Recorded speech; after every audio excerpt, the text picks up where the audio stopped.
نحمده ونصلي ونسلم على رسوله الكريم اما بعد فاعوذ باللہ من الشیطان الرجیم بسم اللہ الرحمن الرحیم۔ آج ہم سورۃ البقرہ کی آیت نمبر 140 اور 141 پڑھیں گے، اور انشاءاللہ ان دو آیات پر آج ہمارا پہلا پارہ بھی مکمل ہو جائے گا۔ تو ان دو آیات کا خلاصہ یہ ہے کہ اللہ تعالیٰ نے آیت نمبر 140 میں یہود و نصارہ کی دروغ گوئی کو بیان کیا ہے، ان کے جھوٹ کو بیان کیا ہے، ان کے جھوٹ کی کلی اللہ تعالیٰ نے کھول دی ہے کہ یہود و نصارہ اسلام کی ضد میں آ کر وہ یہاں تک کہنے لگے کہ حضرت ابراہیم علیہ السلام، اسماعیل، اسحاق، یعقوب اور ان کی اولاد جو تھی وہ سب یا تو یہودی تھے یا وہ نصرانی تھے، یعنی ان کا اسلام کے ساتھ کوئی تعلق نہیں تھا۔ تو اللہ تعالیٰ نے ارشاد فرمایا کہ وہ نہ یہودی تھے اور نہ ہی وہ عیسائی تھے، اس لیے کہ یہودیت کا مذہب بعد میں آیا ہے، وہ پہلے گزر چکے، نصرانیت بعد میں آئی ہے، وہ پہلے گزر چکے، تو وہ یہودی یا نصرانی کیسے ہو سکتے ہیں۔ اور دوسری جو آیت ہے، آیت نمبر 141، اس میں اللہ تعالیٰ نے یہ آیت پہلے بھی گزری ہے تو دوبارہ اس کو یہاں پر بیان کیا تاکہ ان کے ذہن کے اندر اگر کسی قسم کی یہ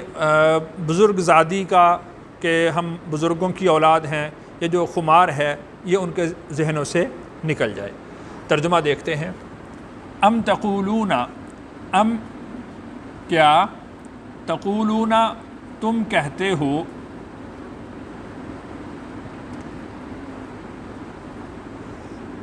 ان ابراہیم کہ ابراہیم،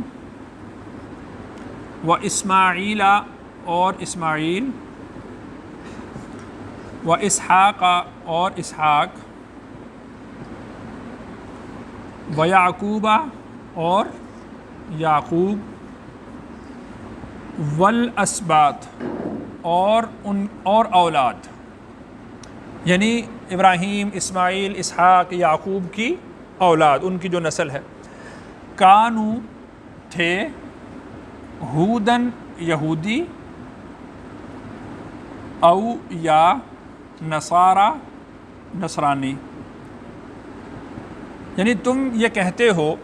اور ان کا یہ کہنا اسلام کی ضد میں ہے۔ اسلام کی ضد میں آ کر وہ یہ کہتے تھے کہ حضرت ابراہیم، اسماعیل، اسحاق، یعقوب اور ان کی اولاد علیہم الصلاۃ والسلام وہ یہودی تھے، اور نصرانی یہ کہتے ہیں کہ وہ نصرانی تھے۔ تو اللہ تعالیٰ نے ارشاد فرمایا کہ وہ ما کان ابراہیم یہودیا ولا نصرانیہ، کہ ابراہیم علیہ السلام نہ یہودی تھے اور نہ ہی وہ نصرانی تھے، ولیکن کان حنیفا مسلما، بلکہ ابراہیم علیہ السلام تو حنیف تھے، جو شرک سے بیزار تھے، وما کان من المشرکین، اور وہ مشرکوں میں سے نہیں تھے۔ تو اس سے یہ بات معلوم ہوتی ہے کہ کسی مذہب کی یا کسی فرقہ کی ضد میں آ کر کسی ایسی سطح پر نہیں پہنچنا چاہیے کہ آدمی دروغ گوئی کا سہارا لینے لگے، وہ جھوٹ کا سہارا لینے لگے اور دوسرے کی تکذیب کے لیے ایسا حربہ استعمال کرے جو جھوٹ پر مبنی ہو۔ اس طرح کا عمل کرنا یہ انتہائی قبیح فعل ہے، اور اللہ تعالیٰ کی نظر کے اندر یہ یعنی انتہائی قبیح فعل ہے، اور اللہ نے اس کو جھوٹ قرار دیا ہے۔ تو اللہ تعالیٰ نے جو خبر دی ہے کہ ابراہیم علیہ السلام نہ یہودی تھے نہ نصرانی، تو اب بتاؤ، قل، آپ ان سے پوچھیں، آپ کہہ دیجئے، اَأَنْتُمْ أَعْلَمُ، کیا تم زیادہ جانتے ہو، ام اللہ، یا اللہ، یعنی ابراہیم، اسماعیل اور ان کی اولاد کے متعلق تم زیادہ جانتے ہو یا اللہ زیادہ جانتے ہیں؟ جب وہ موجود تھے اس وقت تو تم تھے ہی نہیں، تمہارا وجود دنیا میں نہیں تھا، اور ایک بات تم ان کے متعلق کہہ رہے ہو اور ایک بات اللہ ان کے متعلق کہہ رہے ہیں، تو بتلاؤ کون سا عقل مند آدمی ہے کہ جو اللہ کی بات کو چھوڑ کر ان یہودیوں کی یا نصرانیوں کی بات پر اعتماد کرے گا۔ ومن اظلم، اور کون زیادہ ظالم ہے، ممن کتم، اس شخص سے، کتم جس نے چھپایا، شہادتاً گواہی کو، عندہ اس کے پاس من اللہ اللہ کی طرف سے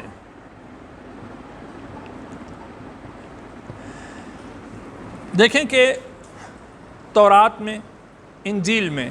رسول اللہ صلی اللہ علیہ وسلم کی رسالت کی گواہیاں موجود ہیں، اور جب یہود و نصارہ سے پوچھا جاتا تھا کہ یہ گواہیاں کس سے متعلق ہیں تو وہ رسول اللہ صلی اللہ علیہ وسلم کے متعلق ان گواہیوں کو بیان نہیں کرتے تھے، یہاں تک کہ انہوں نے آپ علیہ الصلاۃ والسلام کی ضد میں آ کر تورات میں اور انجیل میں تحریف کر دی،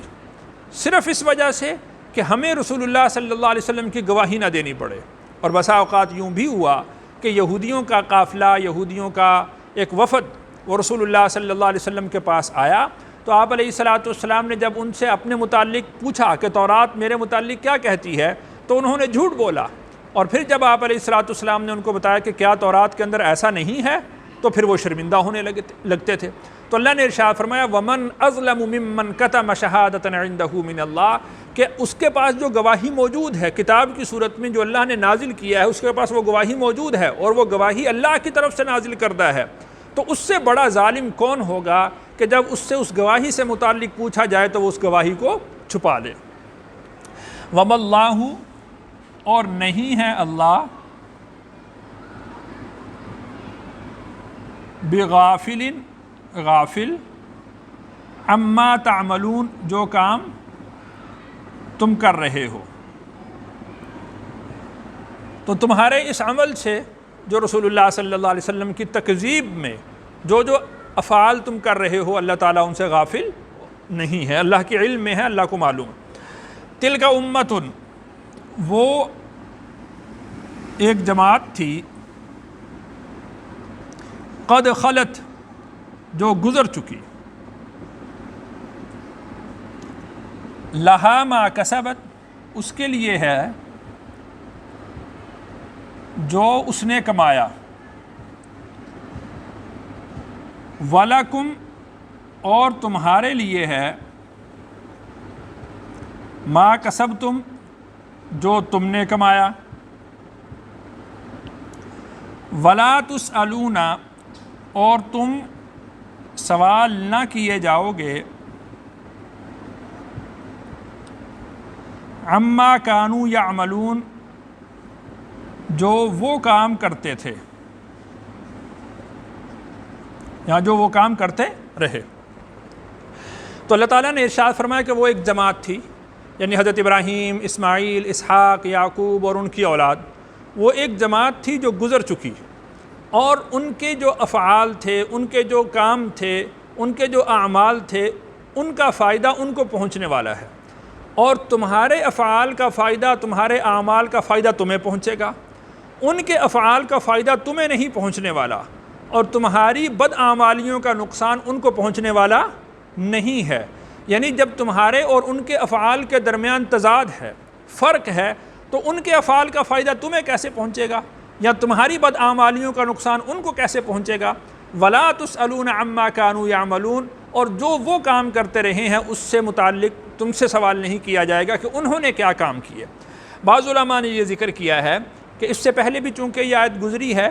تو دوبارہ اللہ تعالیٰ نے اس کو تاکید کے لیے بیان فرمایا ہے، پہلے بھی آیت گزری اور دوبارہ یہ ذہن نشین کروانے کے لیے اللہ نے وہ آیت دوبارہ نازل فرمائی۔ اور بعض علماء نے یہ بھی ارشاد فرمایا کہ پہلی جو آیت تھی وہ یہود و نصارہ کے ساتھ خاص تھی، اس آیت کا تعلق یہود و نصارہ کے ساتھ بھی ہے کہ ان کے عقائد کی اصلاح ہو جائے، ان کے ذہن کے اندر سے یہ بات نکل جائے کہ ہمیں شاید کوئی باپ دادوں سے کچھ فائدہ پہنچنے والا ہے یا ان کے افعال کا ہمیں فائدہ ہوگا۔ اور دوسرا یہ کہ اس آیت میں سبق ہے امت محمدیہ کے لیے بھی، کہ تم بھی اس بات کو اپنے ذہن میں رکھو کہ ہاتھ پر ہاتھ دھر کے بیٹھ جاؤ اور تم یہ کہو کہ ہمارے باپ دادا یوں تھے، ہمارا فلاں کے ساتھ اتنا تعلق ہے، ہمارا نسب یہ ہے، ہمارا حسب یہ ہے، ہمارا فلاں کے ساتھ یہ تعلق ہے، تو تم بھی ہاتھ پر ہاتھ دھر کے بیٹھ جاؤ اور عمل نہ کرو۔ تو یہ بات ذہن میں رکھو کہ جو ان کے کام تھے وہ ان کا فائدہ ان کو پہنچنے والا ہے، تم عمل کرو گے تو تمہیں کچھ فائدہ ہوگا، اور انہوں نے جو کام کیے ہیں ان سے متعلق تم سے سوال نہیں کیا جائے گا، اور جو کام تم کر رہے ہو ان سے متعلق ان سے سوال نہیں کیا جائے گا۔ تو یہاں پر الحمدللہ آج ہمارا پہلا پارہ مکمل ہوا۔ تو گویا کہ پہلے پارے کا خلاصہ یہ ہوا کہ شروع میں اللہ تعالیٰ نے اہل ایمان کے اوصاف بیان کیے تھے، اس کے بعد پھر منافقین کے اوصاف بیان کیے، اس کے بعد اللہ تعالیٰ نے اہل کفر کے اوصاف بیان کیے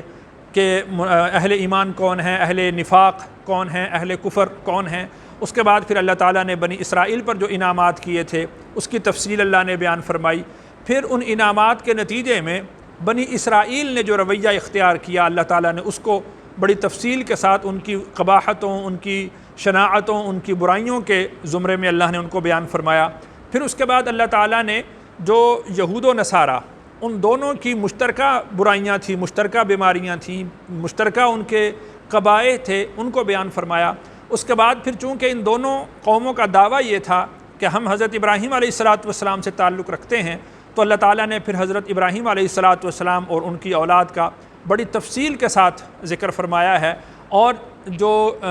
قبلہ حضرت ابراہیم علیہ السلام نے تعمیر کیا اس قبلہ کی فضیلت اور برتری کو بیان کیا۔ اور آخری آیت یہ ہے کہ ان کے اعمال ان کے ساتھ ہیں، تمہارے اعمال تمہارے ساتھ ہیں، اب تمہیں دیکھ لینا چاہیے کہ تم کس راہ پر چلتے ہو اور وہ کس راہ پر چل رہے تھے۔ اللہ تعالیٰ سے دعا ہے اللہ تعالیٰ مجھے اور آپ کو راہ راست پر قائم فرمائے۔